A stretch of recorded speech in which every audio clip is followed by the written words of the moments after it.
4 दिनों की विदेश यात्रा में पीएम मोदी जापान पहुंच गए हैं और इस वक्त वो भारतीय समुदाय के साथ मुलाकात कर रहे हैं।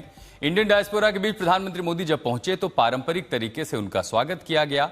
भारत जापान शिखर सम्मेलन में जापानी प्रधानमंत्री शिगेरू इशिबा से भी मोदी मुलाकात करेंगे।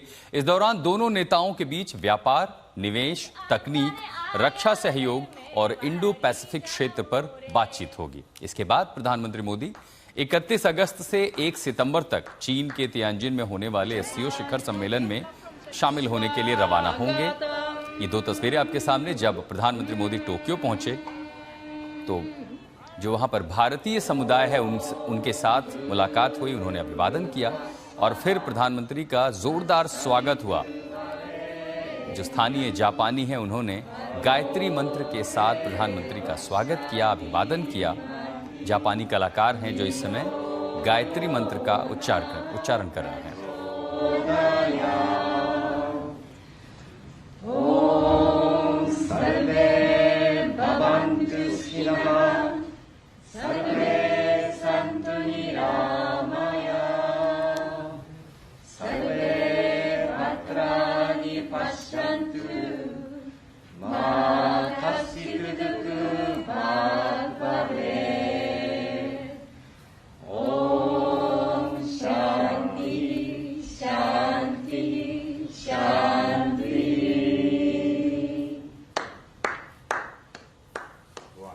बलिहारी जाओ रे, बारी जाओ रे,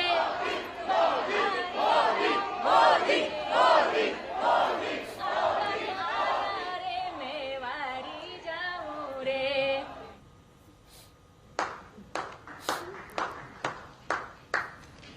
जापान लेके स्वागतम।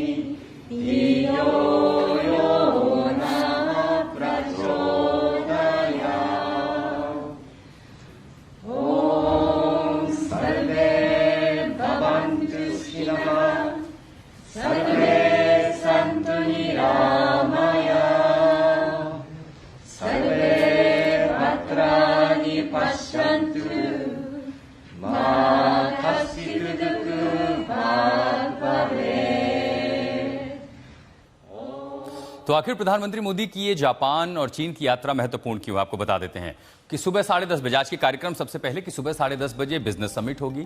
11:30 पर जो गणमान्य व्यक्ति हैं जापान के, उनसे मुलाकात होगी प्रधानमंत्री की।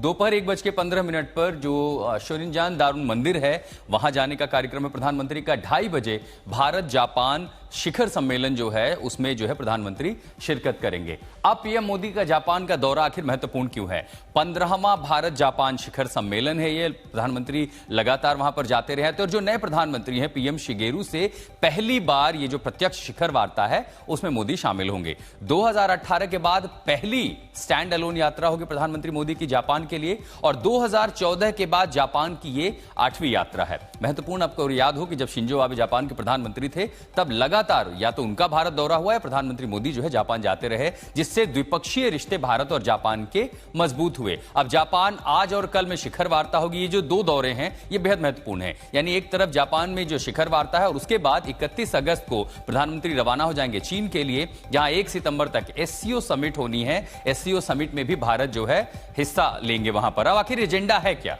देखिए, द्विपक्षीय बातचीत, भारत और जापान के बेहतर रिश्ते दोनों पक्षों के बीच, व्यापार और निवेश को बढ़ावा, जापान भारत में तकनीक पर बहुत इन्वेस्ट करता है, रक्षा तकनीक की साझेदारी और क्वाड पर भी फोकस, यानी स्ट्रेटेजिक क्वाड जो साउथ एशिया में है उसमें भारत एक महत्वपूर्ण रोल प्लेयर है। अब पीएम मोदी ने जापान के पहले आखिर क्या कहा था? रणनीतिक वैश्विक साझेदारी पर फोकस होना चाहिए और ऐसे में दुनिया के उन तमाम देशों को एक साथ खड़ा होना होगा, एक साथ आना होगा। आर्थिक निवेश के लिए विस्तार को बढ़ावा देना होगा, नई तकनीक में सहयोग को आगे बढ़ाएंगे। जापान और भारत के बीच में तकनीक को लेकर के पहले ही बड़ी साझेदारी है और इसी के साथ साथ सांस्कृतिक रिश्तों को मजबूती मिलेगी। दो देशों के बीच सांस्कृतिक रिश्ते उन देशों के बीच के रिश्तों को भी बेहतर करते हैं। एससीओ का सक्रिय सदस्य है भारत। और इसी के साथ अब ये उन तस्वीरें आपको दिखाते हैं कि जब टोक्यो पहुंचे तब उनका स्वागत हुआ। एक तरफ भारतीय जो वहां पर रहने वाले थे वो पहुंचे स्वागत के लिए, तो दूसरी तरफ जापानी जो कलाकार थे उन्होंने मंत्रोच्चारण किया गायत्री मंत्र के साथ। और भारत के अलग अलग प्रांतों की जो कला है, वहां की जो संस्कृति है, उसकी झलक दिखाई जापानी कलाकारों ने जब वो प्रधानमंत्री मोदी की अगवानी कर रहे थे।